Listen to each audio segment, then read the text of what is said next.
The Art of War by Sun Tzu, translated by Lionel Giles. Part 12. The Attack by Fire. Sun Tzu said, "There are 5 ways of attacking with fire. The first is to burn soldiers in their camp. The second is to burn stores. The third is to burn baggage trains. The fourth is to burn arsenals and magazines. The fifth is to hurl dropping fire amongst the enemy." In order to carry out an attack, we must have means available. The material for raising fire should always be kept in readiness. There is a proper season for making attacks with fire, and special days for starting a conflagration. The proper season is when the weather is very dry.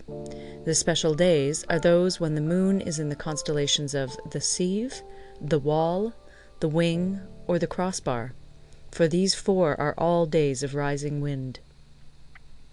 In attacking with fire, one should be prepared to meet 5 possible developments. 1. When fire breaks out inside to enemy's camp, respond at once with an attack from without. 2. If there is an outbreak of fire, but the enemy's soldiers remain quiet, bide your time and do not attack. 3. When the force of the flames has reached its height, follow it up with an attack, if that is practicable. If not, stay where you are. 4. If it is possible to make an assault with fire from without, do not wait for it to break out within, but deliver your attack at a favorable moment. 5. When you start a fire, be to windward of it. Do not attack from the leeward. A wind that rises in the daytime lasts long, but a night breeze soon falls. In every army, the 5 developments connected with fire must be known, the movements of the stars calculated, and a watch kept for the proper days. Hence, those who use fire as an aid to the attack show intelligence. Those who use water as an aid to the attack gain an accession of strength. By means of water, an enemy may be intercepted, but not robbed of all his belongings. Unhappy is the fate of one who tries to win his battles and succeed in his attacks without cultivating the spirit of enterprise, for the result is a waste of time and general stagnation. Hence the saying, "The enlightened ruler lays his plans well ahead. The good general cultivates his resources." Move not unless you see an advantage. Use not your troops unless there is something to be gained. Fight not unless the position is critical. No ruler should put troops into the field merely to gratify his own spleen. No general should fight a battle simply out of pique. If it is to your advantage, make a forward move. If not, stay where you are. Anger may in time change to gladness. Vexation may be succeeded by content.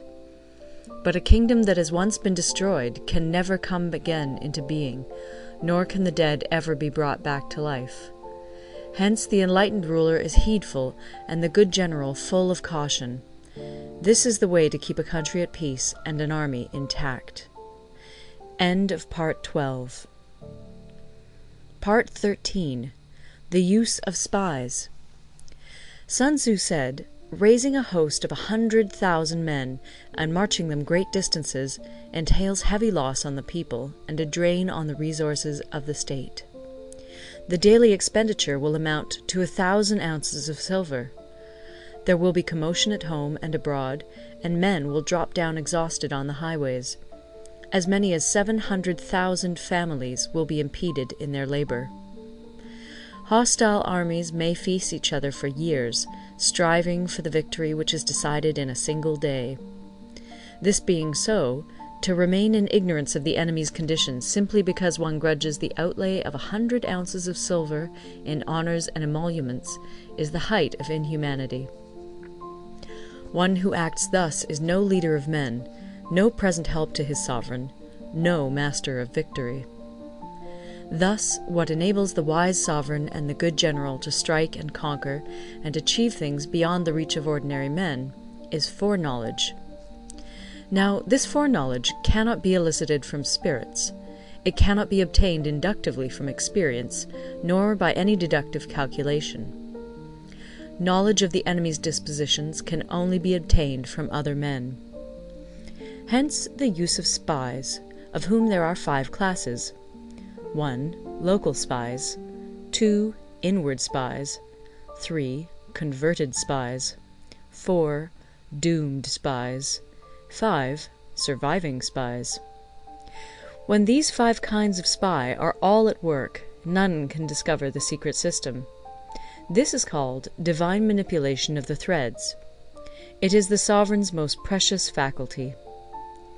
Having local spies means employing the services of the inhabitants of a district. Having inward spies, making use of officials of the enemy.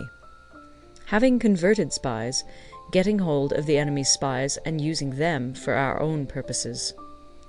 Having doomed spies, doing certain things openly for purposes of deception, and allowing our spies to know of them and report them to the enemy. Surviving spies, finally, are those who bring back news from the enemy's camp. Hence it is that none in the whole army are more intimate relations to be maintained than with spies. None should be more liberally rewarded. In no other business should greater secrecy be preserved. Spies cannot be usefully employed without a certain intuitive sagacity. They cannot be properly managed without benevolence and straightforwardness. Without subtle ingenuity of mind, one cannot make certain of the truth of their reports.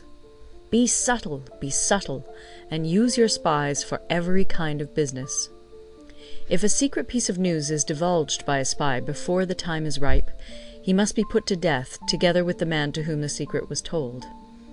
Whether the object be to crush an army, to storm a city, or to assassinate an individual, it is always necessary to begin by finding out the names of the attendants, the aides-de-camp, and doorkeepers and sentries of the general in command. Our spies must be commissioned to ascertain these. The enemy's spies, who have come to spy on us, must be sought out, tempted with bribes, led away, and comfortably housed. Thus they will become converted spies and available for our service. It is through the information brought by the converted spy that we are able to acquire and employ local and inward spies. It is owing to this information again that we can cause the doomed spy to carry false tidings to the enemy. Lastly, it is by this information that the surviving spy can be used on appointed occasions. The end and aim of spying in all its 5 varieties is knowledge of the enemy, and this knowledge can only be derived in the first instance from the converted spy. Hence it is essential that the converted spy be treated with the utmost liberality. Of old, the rise of the Yin dynasty was due to Yi Qi, who had served under the Xia. Likewise, the rise of the Chu dynasty was due to Liu Ya, who had served under the Yin. Hence it is only the enlightened ruler and the wise general who will use the highest intelligence of the army for purposes of spying, and thereby they achieve great results. Spies are a most important element in water, because on them depends an army's ability to move. End of The Art of War. Recorded in Toronto, Ontario by Moira Fogarty, October 2006.